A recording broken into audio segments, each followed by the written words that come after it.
BLM Kerala Tamil Nadu Pondicherry. നിയമസഭാ തെരഞ്ഞെടുപ്പ് ആവേശത്തിലേക്ക് കേരളം കടക്കവേ മധ്യ കേരളത്തിലെ രാഷ്ട്രീയ സമവാക്യങ്ങൾ മാറ്റിമറിക്കാൻ സാധ്യതയുള്ള നിർണായക നീക്കങ്ങൾ സജീവമാവുകയാണ്.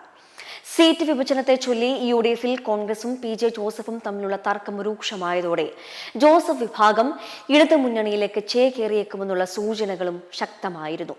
എന്നാൽ വിവിധ ഗ്രൂപ്പുകളായി പിരിഞ്ഞു നിൽക്കുന്ന കേരള കോൺഗ്രസുകൾ ലയിക്കണമെന്ന ആവശ്യം ക്രൈസ്തവ സഭകൾ ശക്തമായി ഉന്നയിക്കുന്ന പശ്ചാത്തലത്തിൽ ജോസഫിന്റെ വരവിനെ സ്വാഗതം ചെയ്യാനാണ് ജോസ് കെ മാണിയുടെ തീരുമാനം. മുഖ്യമന്ത്രി പിണറായി വിജയനും ജോസ് കെ മാണിയും തമ്മിൽ കഴിഞ്ഞ ദിവസം നടത്തിയ കൂടിക്കാഴ്ചയിൽ ഇക്കാര്യം ചർച്ചയായതായാണ് വിവരം. പിന്നാലെ ഇപ്പോൾ കേരള കോൺഗ്രസ് ജോസഫ് വിഭാഗത്തെ LDFിലേക്ക് സ്വാഗതം ചെയ്തിരിക്കുകയാണ് Jose K Mani. Joseph group Kerala Congress രക്തത്തിന്റെ ഭാഗമാണെന്നും അവർക്ക് സംരക്ഷണം നൽകുമെന്നും ജോസ് കെ മാണി പറഞ്ഞു. മുമ്പും തറവാട്ടിലേക്ക് ജോസഫ് വിഭാഗത്തെ കൂട്ടിച്ചേർത്തിരുന്നു. അവർക്ക് UDFിൽ എന്തെങ്കിലും തരത്തിലുള്ള ബുദ്ധിമുട്ടുകൾ ഉണ്ടെങ്കിൽ സംരക്ഷണം ഒരുക്കാൻ തയ്യാറാണ്. എല്ലാം അവരുടെ തീരുമാനമാണെന്നും അവിടെ നിൽക്കുമ്പോൾ സൂക്ഷിക്കണമെന്നും ജോസ് കെ മാണി കൂട്ടിച്ചേർത്തു. നിയമസഭാ തെരഞ്ഞെടുപ്പിൽ കഴിഞ്ഞ തവണ മത്സരിച്ച 10 സീറ്റുകളും വേണമെന്ന നിലപാടിലാണ് ജോസഫ് വിഭാഗം.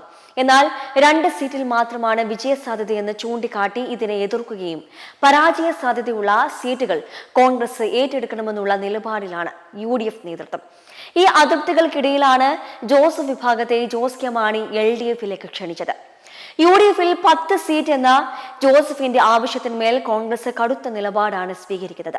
കഴിഞ്ഞ ലോക്സഭാ തെരഞ്ഞെടുപ്പിലെ മുൻ ധാരണ പ്രകാരം ഇടുക്കി, കുട്ടനാട്, ഏറ്റുമാനൂർ, കോതമംഗലം എന്നീ 4 സീറ്റുകൾ തിരിച്ചുപിടിക്കാനാണ് കോൺഗ്രസിന്റെ നീക്കം.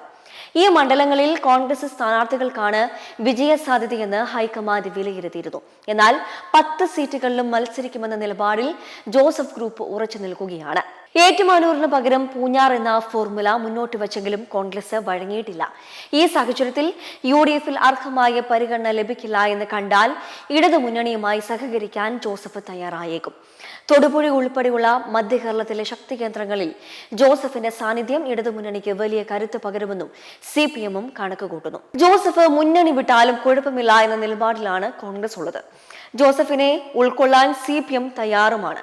ഇതോടെ UDFിലെ സീറ്റ് വിഭജന ചർച്ച ശരിയായ ദിശയിൽ പൂർത്തിയായില്ലെങ്കിൽ ജോസഫിന്റെ മുന്നണി മാറ്റ സാധ്യത കൂടുതലാണ്.